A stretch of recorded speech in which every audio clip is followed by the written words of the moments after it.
मिठू तोता और कबूतर नदी पर बैठे दाना खा रहे थे। वहीं दूर बैठी गोरी कावी उन दोनों को देखकर चल रही थी। बहुत समय हो गया इन दोनों में कोई लड़ाई नहीं हुई। आज तो मन कर रहा है कोई बड़ा फसाद हो जंगल में, फिर ही रात को मुझे चैन की नींद आएगी। ऐसा क्या करूं मैं? कालू भी दूसरे जंगल गया हुआ है अपने मामा से मिलने। अगर वो होता तो कोई ना कोई उपाय मुझे बता देता। अब मुझे ही कुछ करना होगा। क्यों ना मैं ऐसा करूं, इन सभी पक्षियों में लड़ाई करवाऊं। हाय हाय, कितना मजा आएगा जब ये सब पक्षी लड़ेंगे। शाम होते ही गोरी कभी कबूतर के पास जाती है। आओ आओ गोरी, क्या करने आई हो? कबूतर, मैं तो ये देखने आई थी कि तुम्हारी आंखें कितनी बुरी लगती हैं। क्या मतलब है तुम्हारा? तुम कहना क्या चाहती हो? मैं तो कुछ भी नहीं कहना चाहती। वो तोता है ना, वो तुम्हारे बारे में गलत गलत बातें कर रहा था। गोरी, क्या बातें कर रहा है मिठू? छोड़ो कबूतर, ऐसे ही तुम्हारा मन बुरा होगा। गोरी, मुझे बताओ वो मिठू क्या कह रहा था? अच्छा कबूतर भैया, आप इतना कह ही रहे हैं तो बता ही देती हूँ। वो कह रहा था कि कबूतर बहुत गंदी शक्ल का है, जब भी मेरे सामने आता है तो मेरा दिल करता है मैं उसे मार दूं। वो और भी बहुत कुछ कह रहा था, मगर मैं आपको नहीं बता सकती। मैं नहीं चाहती कि तुम्हारा मन और बुरा हो। उस मिठू की इतनी हिम्मत कि मेरे बारे में ऐसा कहे, मैं उसे छोड़ूंगा नहीं। नहीं कबूतर, मैं तुम्हें मिठू के पास नहीं जाने दूंगी। उसका परिवार बहुत बड़ा है, मैं नहीं चाहती कि वो अपने परिवार के साथ मिलकर तुम्हें मारे। मैं ही जाती हूँ और उससे पूछती हूँ कि वो इतने सुंदर कबूतर के बारे में ऐसी बातें क्यों कर रहा है। हाँ हाँ गोरी, जाओ और उसे समझा दो, वरना मैं उसे आज छोड़ूंगा नहीं। मन ही मन में गोरिका भी बहुत खुश हो रही थी कि उसने आग इधर अच्छे से लगा दी है। फिर वो मिठू तोते के पास जाती है। मिठू, मैं तुम्हें कबूतर का संदेश देने आई हूँ। हाँ हाँ बोलो, क्या संदेश भेजा है कबूतर ने? वो कह रहा है कि उस गंदी मोटी चोंच वाले से कह कर आओ कि कभी मुझे अपनी शक्ल ना दिखाए। मैं जब भी उसे देखता हूँ तो सारी रात मुझे नींद नहीं आती। क्या कबूतर ने ऐसा कहा? हाँ मिठू भैया, वो कबूतर तो तुम्हें और भी बहुत बुरा भला कह रहा था। अब क्या क्या बताऊं मैं तुम्हें। मैंने भी उसे कह दिया कि अगर एक और शब्द बोला मेरे मिठू भैया के बारे में तो मैं उसे छोड़ूंगी नहीं। वो तो कालू नहीं है जंगल में, वरना मैं और कालू मिलकर उसे अच्छा सबक सिखाते। गोरी कवि ने यहाँ भी अपना काम कर दिया था। मिठू तोता भी बहुत ज्यादा गुस्से में आ गया था। आज मैं उसे छोड़ूंगा नहीं। फिर कबूतर सीधा मिठू तोते के पास जाता है।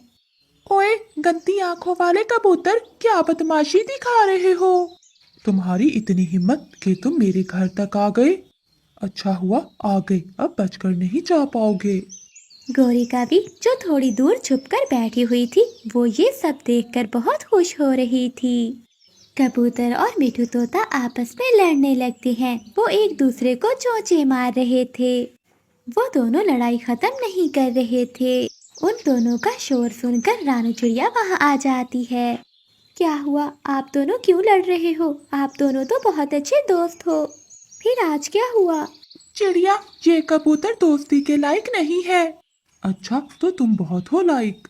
चिड़िया बहन, मुझे बताओ, क्या मैं गंदी शक्ल का हूँ? नहीं कबूतर भैया, आप तो बहुत सुंदर हो।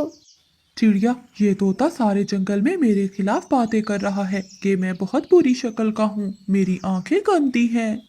चिड़िया, मैंने ऐसी कोई बात नहीं की, बल्कि यही मुझे बुरा कह रहा है पूरे जंगल में। कबूतर भैया, क्या आपके सामने मिठू ने किसी को बुरा भला कहा है? नहीं चिड़िया। मिठू भैया, क्या आपके सामने कबूतर ने किसी को कहा है? नहीं। तो फिर आप दोनों ऐसे क्यों लड़ रहे हो? ऐसे ही किसी की बातों में आकर ऐसे आपको नहीं लड़ना चाहिए।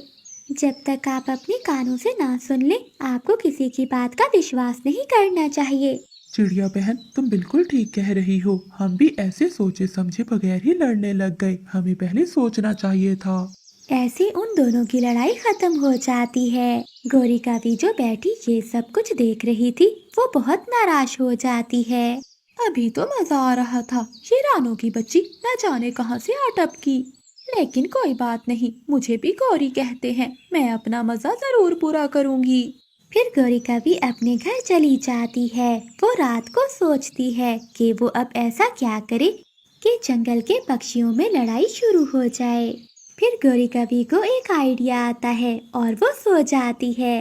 अगली सुबह हो जाती है। इन दिनों जंगल में दाने की बहुत कमी थी। गौरी कभी जंगल से थोड़ी दूर गुफा में दाना रखाती है और आकर जंगल के पक्षियों को इकट्ठा करती है।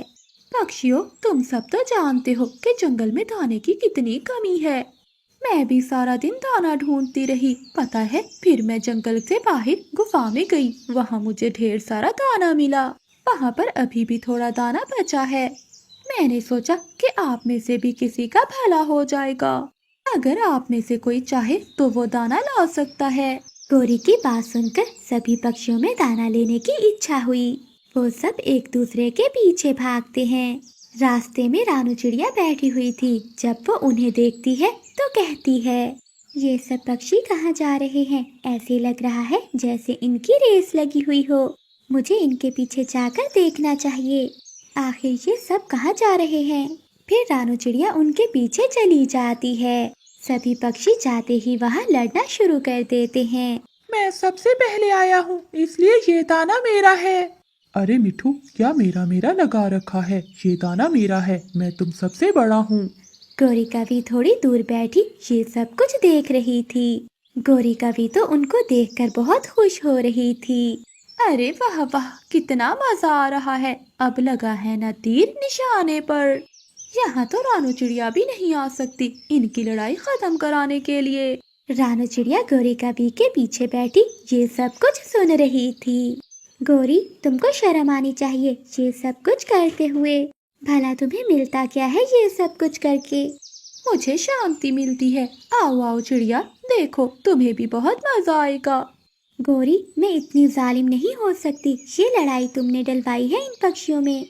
अगर ये वैसे भी लड़ते तो मैं तुम्हारी तरह बैठकर तमाशा नहीं देखती, बल्कि इनकी लड़ाई खत्म कराती।